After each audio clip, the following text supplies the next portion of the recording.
Assalamualaikum warahmatullahi wabarakatuh. Waalaikumsalam warahmatullahi Waalaikumsalam warahmatullahi wabarakatuh. Alhamdulillah, alhamdulillahilladzi alafa baina qulubina fa asbahna bi ni'matihi ikhwana. Asyhadu an la ilaha illallah wahdahu la syarikalah wa asyhadu anna Muhammadan abduhu wa rasuluh la nabiyya wa la rasula ba'dah. Allahumma salli wa sallim ala sayyidina wa habibina wa maulana Muhammad wa ala alihi wa ashabihi wa man sara ala nahjihi wa ta'bi da'watihi ila yaumil qiyamah. Amma ba'du ayyuhal asatidzah rahimakumullah, usikum wa nafsi bitaqwallah faqad fazal muttaqun. Marilah pada kesempatan ini kita berusaha untuk menguatkan iman dan takwa kita kepada Allah Subhanahu wa taala. Dan mari bersama-sama kita memahami sunnah-sunnah ilahiyah yang ada di alam semesta ini. Sunnah-sunnah ilahiyah adalah pondasi dan aturan-aturan yang Allah Azza wa Jalla atur dalam alam semesta ini. Allah menetapkan sistem yang mengatur pergerakan manusia di setiap waktu dan tempat. Maka menjadi kewajiban manusia untuk mempelajari sunnah-sunnah ini dan mengambil manfaat darinya. Sunnah itu tetap dan tidak berubah. Memahami sunnah-sunnah ini membantu mereka, ya kita semua termasuk di dalamnya, yang menginginkan jalan kebenaran dan kebaikan untuk mencapai tujuan dan cita-citanya. Ia memberikan ketenangan jiwa dalam hidup ini dan sesudahnya, serta membantu meraih kebahagiaan dan keunggulan di semua level, baik itu dalam tataran individu, bangsa maupun peradaban. Ya.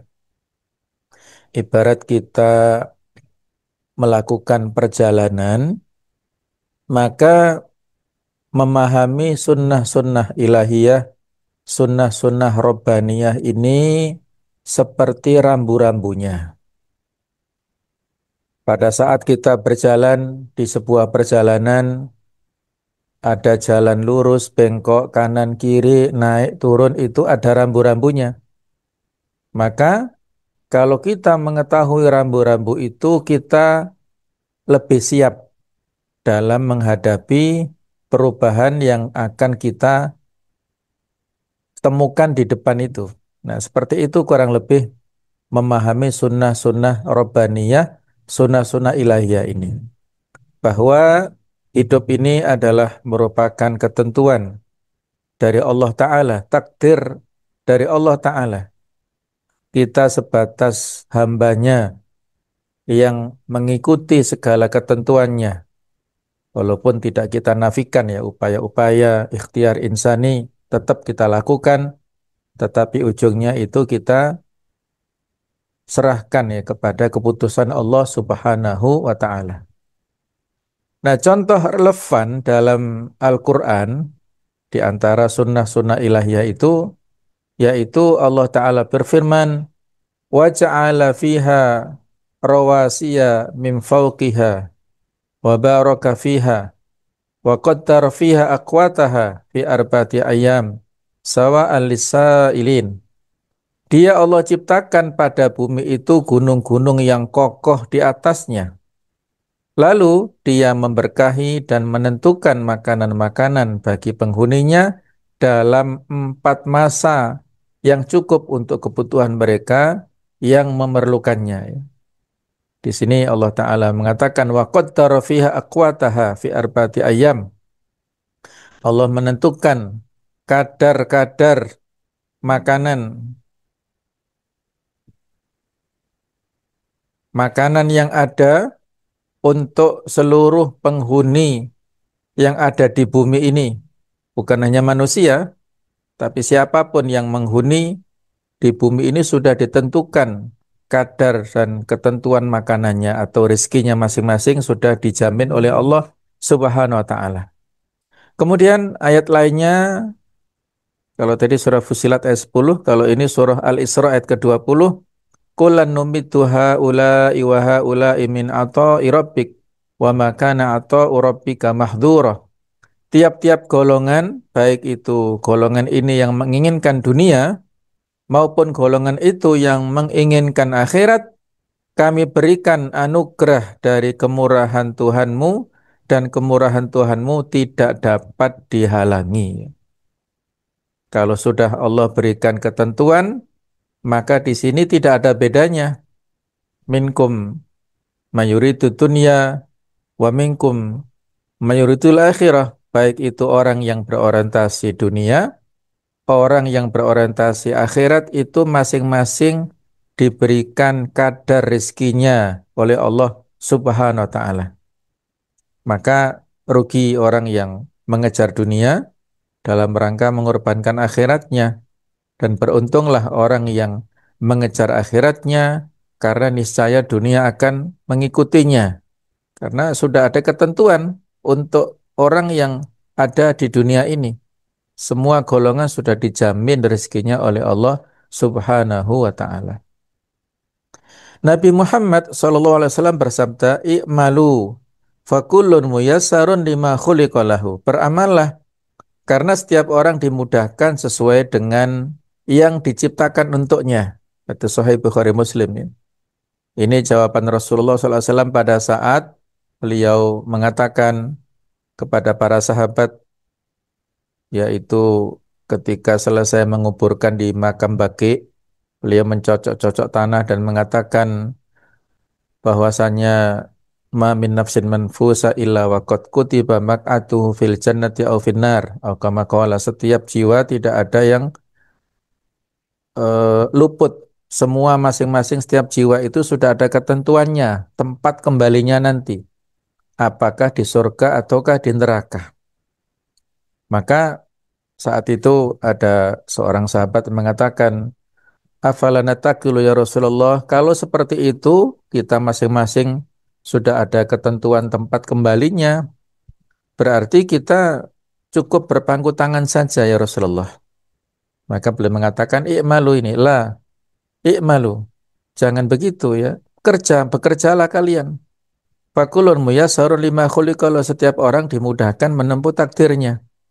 Amma ahlus saqawah fayassaruna lisyaqawah, orang-orang yang mendapatkan kesengsaraan itu mudah melakukan kesengsaraan, melakukan kemaksiatan.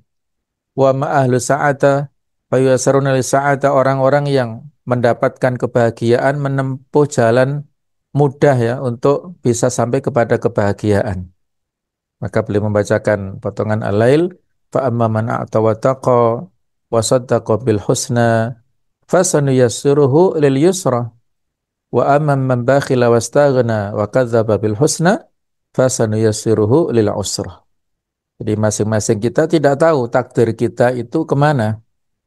Tetapi kalau selama ini kita diberikan kemudahan untuk beribadah, kita diberikan kemudahan untuk berlapang dada, untuk memaafkan, kita diberikan kemudahan berakhlak yang baik, insya Allah itu isyarat-isyarat, tanda-tanda yang baik yang diberikan Allah Ta'ala untuk mengantarkan kita pada husnul khotimah yang berakhir nanti di akhirat di surganya Allah. Tetapi kebalikannya, kalau misalnya ada seseorang yang sulit untuk diberi nasihat, yang sulit untuk melakukan ibadah, yang gampang mokong, maka bisa jadi hati-hati, itu adalah kemudahan untuk melakukan kemaksiatan yang ujungnya sampai kepada kesengsaraan, yang ujungnya nanti su'ul khotimah dan nanti masa depannya di neraka. Wal'iyadzubillah. Maka di sini harus ada upaya dari kita untuk melakukan hal-hal yang baik supaya keinginan baik itu bertemu dengan takdir yang baik. Ikhtiar insani kita yang baik bertemu dengan tadbir atau takdir robani yang baik itu. Kemudian beliau bersabda di hadis yang lain, wa annan nasra ma'as sabr. Ketahuilah bahwasanya kemenangan itu bersama dengan kesabaran. Wa anal faraji ma'al karbi.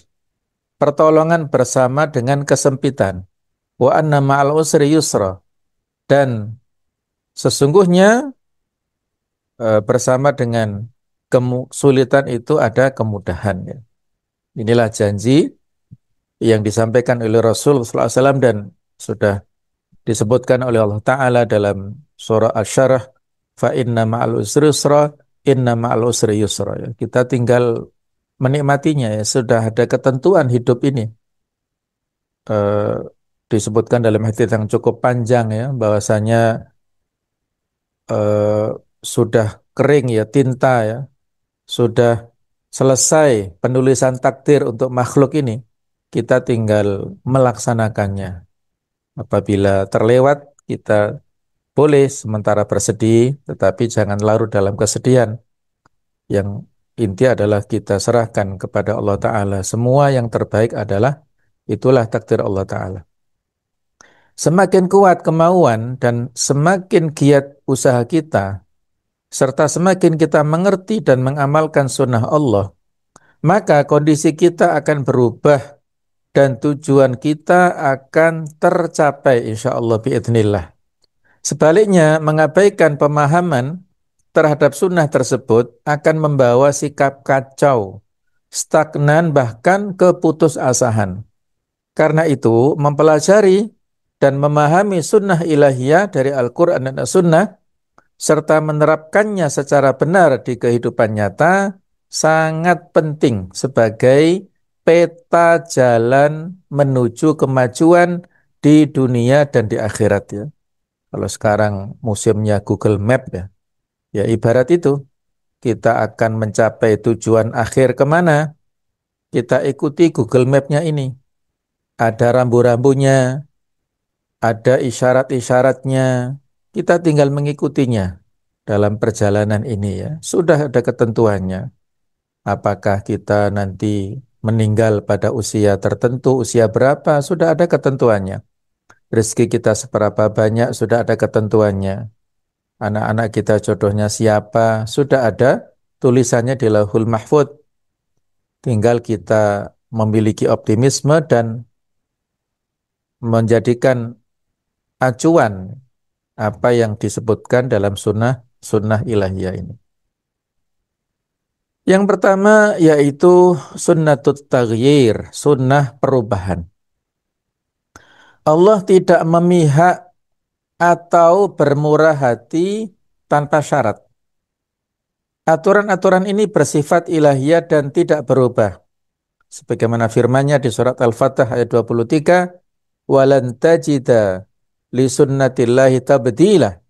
Dan kamu tidak akan mendapati adanya perubahan terhadap sunnatullah.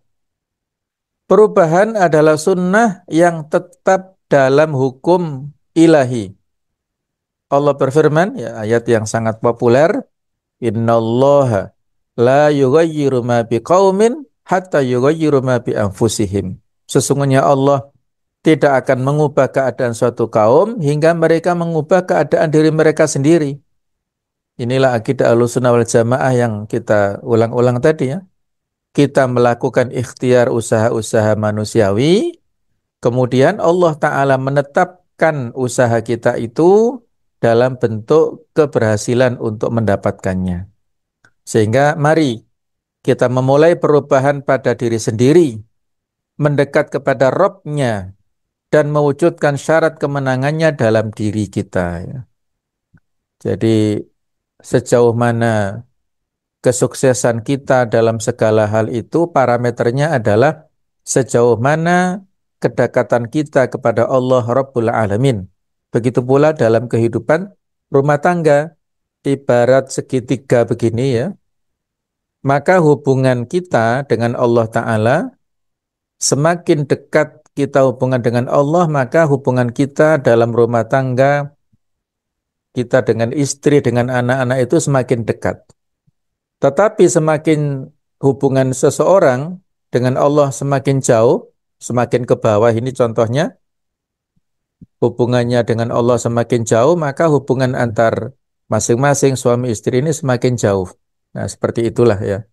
Kalau kita dekat dengan Allah, kita akan didekatkan dengan orang-orang yang ada di sekitar kita, akan diikat hatinya oleh Allah, akan ditumbuhkan kecintaan mahabbah lillah, ukhuwah fillah itu akan bersemi apabila kita dekat hubungannya dengan Allah Ta'ala.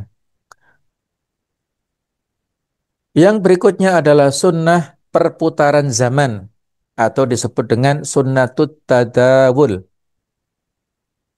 Sebagian orang mungkin merasa kekuasaan tirani abadi dan tak mungkin terguling. Namun Allah berkata di surah Ali Imran ini, "Iyam saskum korhun faqad masal qawma korhum mithluh wa tilkal ayyamu nutawiluha bainan nas." Kalau sebuah luka menimpa kalian, sesungguhnya kaum yang lain pernah kena luka serupa. Dan itulah hari-hari yang kami pergilirkan di antara manusia. Ayat ini diturunkan berkenaan dengan peristiwa pada Perang Uhud. Perputaran antara masa sulit, makmur, kemenangan dan kemunduran adalah sunnah Allah. Secara bangsa muncul dari cara mereka menanggapi tantangan. Ketika umat meninggalkan sebab kekalahan, seperti yang terjadi dalam Perang Uhud, Allah tegaskan sunnah kemenangan bersama masalah dan perubahan yang benar. Ya, ini sebagai hiburan ya kepada para sahabat yang mereka luka-luka, Nabi pun juga terluka parah pada Perang Uhud. Maka sesungguhnya kaum lain ya, mereka kaum kafir Quraisy juga kena luka pada Perang Badar, mereka juga kalah. Kalau kalian mendapatkan saat ini luka-luka yang mendapat kekalahan pada waktu Perang Uhud, maka itu hal yang sunnatullah. Wa tilkal ayyamu nutawiluha bainan nas. Itulah hari-hari yang kami pergelirkan di antara manusia. Toh pada akhirnya ketika baru saja selesai Perang Uhud dan mereka balik ke Madinah, dan sebelum Nabi menanggalkan senjatanya, Malaikat Jibril diutus oleh Allah Ta'ala kepada Rasulnya untuk tidak menanggalkan senjatanya. Dan langsung berangkat bersama para sahabat saat itu mengejar pasukan kafir Quraisy. Maka sampailah mereka di tempat yang bernama Hamra'ul Asad. Saat itulah mereka mendapatkan kemenangan karena orang-orang kafir ketakutan. Mereka lari takut ke Mekah. Dan mereka tidak menyangka ternyata kaum muslimin luar biasa walaupun kondisinya sedang dalam luka-luka ya, tetapi Allah memberikan semangat kepada mereka dan menakuti kepada orang-orang kafir. Ya, sehingga mereka pada akhirnya mendapatkan kemenangan. Nah itulah, menang kalah dalam peperangan biasa, menang kalah dalam pertarungan politik juga hal yang biasa. Semua itu tidak lepas dari takdir Allah Subhanahu wa Ta'ala. Ketika yang menang itu adalah orang-orang yang penuh dengan kualifikasi dan syarat-syarat kemenangan, mereka adalah orang-orang yang soleh, maka kemenangan itu adalah merupakan hadiah dan nikmat dari Allah Ta'ala. Tetapi kalau misalnya kita temukan yang memenangkan itu bukan orang-orang yang baik, bukan orang-orang yang soleh dan tidak memenuhi kualifikasi dalam hal kesolehan, maka itu adalah istidraj, kemanjaan dari Allah Ta'ala sebagai bentuk untuk memberikan cobaan kepada mereka. Kalau mereka terus-menerus dalam kemaksiatannya, maka mereka akan dicabut nikmat itu seketika. Tiba-tiba saja terguling, baik itu melalui revolusi atau reformasi, tiba-tiba saja kena kasus ini, kasus itu, dan sebagainya. Ya, itulah sunnatut tadawul dalam perjuangan kehidupan kita ini. Yang berikutnya adalah sunnatun nasr atau sunnah kemenangan. Itu tetap selama syaratnya terpenuhi, yaitu istiqomah kepada Allah dan sunnahnya. Allah berfirman, "Ya ayyuhalladzina amanu in tansurullaha yansurkum wa yutsabbit aqdamakum."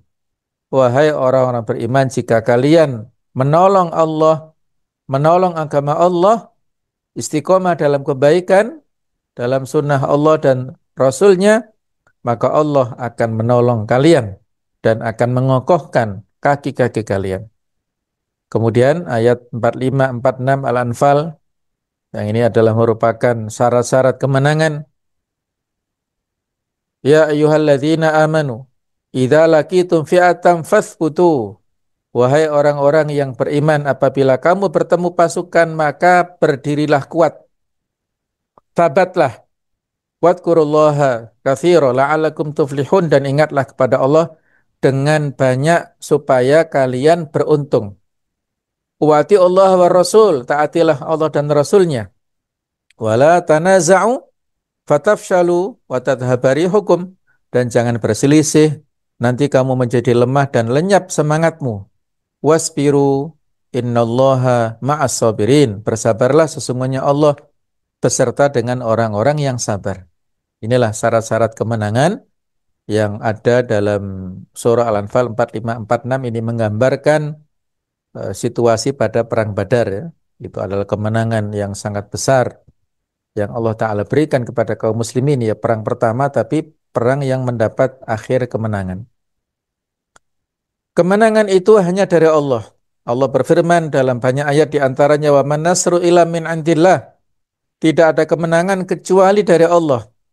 Kemudian dalam firman-Nya, wala yansurannallahu may yansuruh, dan Allah pasti akan menolong orang yang menolongnya. Al-Hajj ayat ke-40 ya. Di sini ada lam taukid dan ada nun taukid.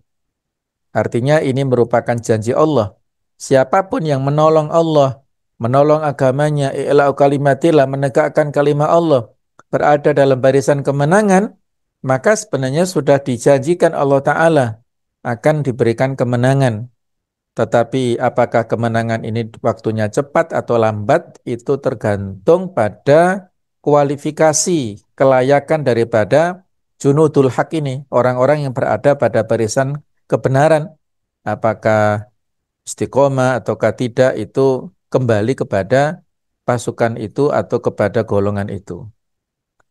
Berikutnya yaitu sunnatut tadafu', sunnah perlawanan. Perlawanan antara kebenaran dan kebatilan, keadilan dan ketidakadilan atau kezaliman adalah sunnah universal. Sebagaimana yang diisyaratkan Allah Ta'ala di surah Al-Baqarah 251, walau la taf'ullahin nasa ba'dahum bi ba'd la fasadatil ardu. Andai kata bukan karena Allah mendorong manusia sedikit demi sedikit, tentu bumi akan rusak. Oleh karena itu kita harus menegakkan amar ma'ruf, nahi mungkar, adil, saling menasihati dan bekerja sama. Wa ka'ayyam min nabiyyin qatala ma'ahu ribbiyuna katsir. Betapa banyak para nabi yang berperang bersamanya para pendukungnya, para penolongnya. Pasti yang namanya pertarungan antara hak dan batil sejak dulu sampai kapanpun selama kita di dunia pasti ada. Maka di sini kita bisa memilih. Manusia bisa memilih apakah berada pada kubu kebenaran, walhamdulillah, ataukah berada pada kubu kebatilan, waliyadzubillah. Itulah sunnah pertarungan antara hak dan batil. Dan sebagai sunnatullah ta'ala, kebenaran ataupun kebaikan itu harus ditonjolkan, harus ditampilkan. Wa qul ja'al haq wa zahaqal batil. Katakanlah, datanglah kebenaran dan sirnalah kebatilan. Innal batila kana zahuqa, sesungguhnya kebatilan ini punya sifat yang sirna atau yang lenyap. Maka supaya kebatilan ini betul-betul lenyap, secepat-cepatnya kebenaran itu harus didatangkan ya, dimunculkan. Tetapi kalau kebenarannya diam, pasif, maka yang tampil adalah yang ada pada keburukan itu. Inilah sunnah at-tadafu' atau sunnah perlawanan. Maka ada tanggung jawab ganda di sini. Pemimpin dan rakyat, pemimpin perlu menghormati amanah.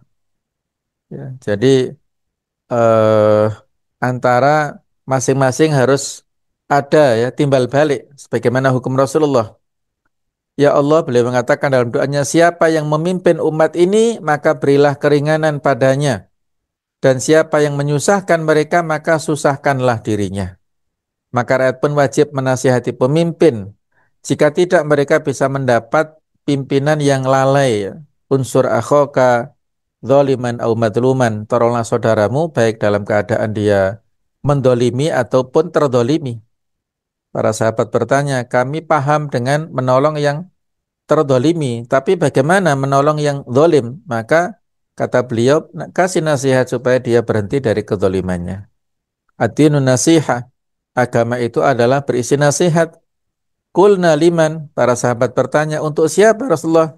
Beliau jawab, lillahi, nasihat untuk Allah. Wali kitabihi, nasihat untuk kitabnya, artinya kontennya adalah kitabullah. Wali rasulihi, ya, nasihat untuk taat kepada Rasul. Wali a'immatil muslimina wa ammatihim, dan nasihat untuk objeknya adalah para pemimpin dan juga manusia pada umumnya. Jadi kalau nasihat pada Allah, kitab dan Rasul itu berisi ya tentang objek yang harus kita jadikan sebagai bahan nasihat, tapi kalau nasihat untuk pemimpin dan umatnya itu adalah objek yang kita kasih nasihati. Kita berikan nasihat, dan apabila kita memiliki posisi jabatan, memberi nasihat kepada pemimpin itu relatif lebih didengar ya. Kalau kita punya kekuatan politik misalnya yang signifikan, maka memberikan nasihat kepada pemimpin atasan itu lebih didengar daripada nasihat yang disampaikan oleh rakyat biasa. Berikutnya adalah at-tawakkul wal akhdhu bil asbab. Kita bertawakal dan mengambil sebab-sebab. Jadi ada sunnatul akhdhi bil asbab ya, sunnah melakukan sebab untuk mendapatkan akibat. Perubahan butuh sebab. Allah perintahkan kita mengambil sebab, bukan hanya mengharap hasil saja. Dalam revolusi modern ketika umat bergerak dengan benar, Allah bantu dan berikan dukungan ilahiyah. Maka ke depan kita perlu pakai nilai tinggi seperti keadilan, kebebasan, persaudaraan, dan kerjasama, membangun negara institusional tanpa diskriminasi, optimalkan potensi, hindari fitnah. Ya. Di Al-Kahfi disebutkan fa'ad ba'asababah. Dzulqarnain bisa mencapai puncak kejayaan kekuasaannya di timur sampai ke barat itu fa'ad ba'asababah. Dia melakukan sebab-sebabnya. Secara fisik dia kuat luar biasa, secara rohani juga demikian, maka terkumpullah sebab-sebab untuk menjadikan eksis kekuasaannya. Allah memberikan hasil yang terbaik pada akhirnya. Berikutnya tentang persatuan, itu adalah lawan perpecahan. Persatuan adalah kekuatan. Semua umat muslim, baik itu Kristen, pria, wanita, tua, muda, semua aliran harus bersatu. Wala tanaza'u fatafshalu wa tathabari, hukum tadi. Perang sejati bukan hanya melawan musuh luar, tapi juga melawan hawa nafsu dalam diri. Wa nafsi wa masawwaha fa'alhamaha fujuraha wa taqwaha. Qad aflaha man zakkaha wa qad khaba man dassaha. Saat hati bersih, fondasi kerjasama dan persatuan ini akan kuat ya. Tetapi kalau hatinya kotor, maka fondasi kerjasama ini juga akan keruh dan akan roboh umat ini ya. Jadi di sini barangkali ada catatan, ada agama lain ya. Nabi nggak masalah. Madinah saat itu dalam kondisi yang heterogen, yang multi agama, yang multi etnis, tidak ada masalah selama semuanya menjunjung nilai-nilai kebaikan. Yang menjadi masalah kalau ada yang berkhianat atau ada yang membocorkan rahasia yang akhirnya menjadikan keruh kesatuan dan persatuan di masyarakat Madinah. Kemudian ada balasan yang setimpal. Sebagaimana ayat surah An-Nisa 123, laisa bi amaniyikum wala amani ahlil kitab, may ya'mal su'a yujza bihi.